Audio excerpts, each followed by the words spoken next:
Okay, I have a lot of free time on my hands. I thought I would do another video. I'm trying to get the best video out there on doing an electrical outlet. I've had some electrical training and I am on disability, but I feel this is important. The one I do want to say is electrical is something, the wiring in the wall is throughout the wall, is throughout the house. It's something that can last 100 years. That wiring can last 100 years. Probably longer if taken care of properly.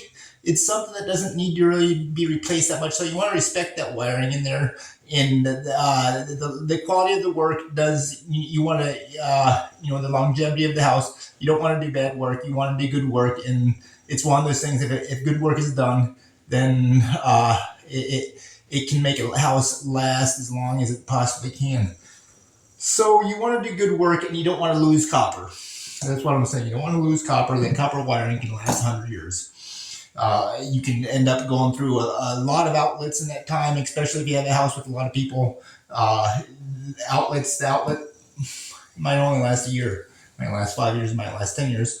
But what I'm saying is the outlet has to be replaced numerous times, but that wiring behind the wall can be good for 100 years, that's all I'm saying, and possibly longer. So first thing, this is a outlet that was done properly. If you don't have an outlet that looks like this, then you're gonna have to correct the situation. When I say it looks like this, is this screw is going straight up and down on the outside. That if it's not done like that, you're gonna have to correct the situation. So I'll open it up and show you what it looks like. So you just unscrew it. You shouldn't have when it's painted, this should be taken off to paint.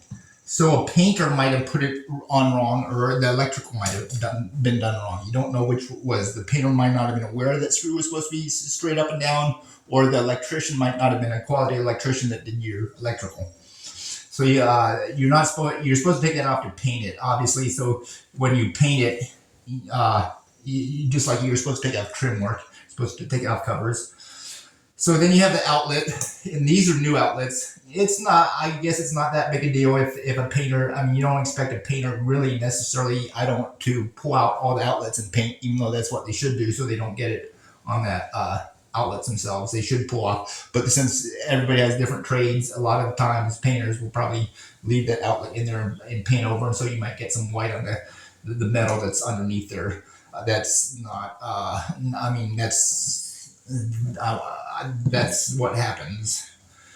So taking off the outlet, I haven't turned off the electric. You want to turn off the electric. So you unscrew this,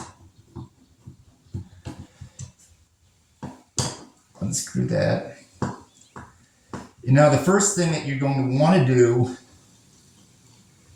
is when you pull it out and you know that you're replacing an outlet, you're going to be disconnecting all the wires, and you're going to want to pull it out and electrical off, disconnect the wires that you have to disconnect, and you want to clean everything. It doesn't get clean in there, dust gets back in there. You don't do this very often. You want to clean the box, clean the wires, and let it dry for an hour or so, so that it's dry when you put it back together. It doesn't cause any corrosion to start happening. Now, what you want to notice on here is the points I want to make is the wire. You want, when you do the wire, there's a gauge on the back of the outlet. You might have to look into this to see a better picture of it that shows the amount you're supposed to strip the wire. So you're supposed to strip the wire and turn it clockwise around the screw. The silver screw is for the white wire. The bronze is for the black wire. Turn it clockwise, and you can even take a piece of pliers and snug it on there so you know it stays good. snug it firm around there so it fit when you bend it, it goes on there good. But make sure to turn it clockwise around, and you can crank them down pretty much as tight as you can get them. You don't want to use those quick connects in the back. A lot of times you end up losing copper when you use those quick connects. That's not really a good thing. First of all, the electricians are taught to recycle all the copper that is used. So when a good electrician cuts copper, it gets recycled, and you're not losing copper. When you're just replacing an outlet as a homeowner, it's hard to think about just recycling a little bit of copper. So your goal is not to lose copper. You don't want to use those pushing things. A good electrician shouldn't use those either, because you end up losing copper. Whereas when you bend it around the terminal, you can take it off easier, and there's less of a chance of losing copper when you do that. So you have the ground, the whites, and the blacks, and that's what it should look like. This has it wasn't done right. You're supposed to have 6 inches of wire sticking out from the back of the box when it's first done. So this is a bit tight. It doesn't come out as far as it should, but there was enough to connect, and hopefully I've done it so that more copper won't be lost in the future, so that this place can last a long time. So that's what you want it to look like. It's on right now. The electric is. So if I touched the black and the white, or the black and the ground, I'm gonna get shocked. I'm purposely being aware that I'm not doing that. But you want to turn off the electric when you do it. Shocking is not going to kill you on an outlet socket. It's going to give you a shock that you don't want it to happen again. It doesn't hurt that bad, but it's just kind of like a feeling that isn't enjoyable. When you put in a new outlet, you want to be aware of the color, the amperage. There's pretty much 15 amp and 20 amp. This is a 15 amp. So you want to be aware of that, the color of it, and the amperage of it.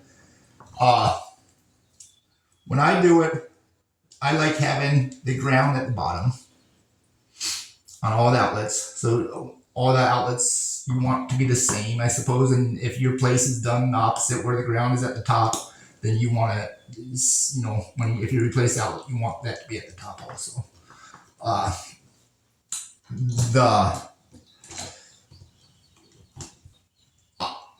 I'm not going to give you too much advice, because I would say it's good to learn a little bit about electrical. It's good to have your tools clean before you do electrical. You go through, and with your screwdrivers and your strippers, wire strippers, go ahead and just take the time to clean them up and get them ready to go. Use some steel wool on them to get the rust off if there's rust on. Use some lubrication to lubricate them up. They need lubricating. Take care of your tools. It doesn't require a whole lot of tools. They're pretty simple. Take care of them before they start working. And so put that back on. Put the plate back on. And when you put the plate back on and screw that screw in, be aware of where it was when you took it off. That's what all I can really say is electricians. It's kind of a point where electricians and painters aren't always aware of everything, but a good electrician should use it straight up and down as a sign that it was done right. And it's kind of a code for electricians.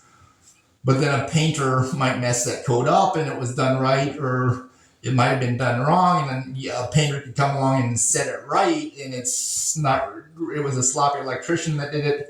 So that's the way it should be, straight up and down. Okay, so that's how to replace an electrical outlet. The information I'm giving you, I'm going for the best one yet out there on the internet. This is probably just I'll probably do another one trying to do a better job. Thank you for watching.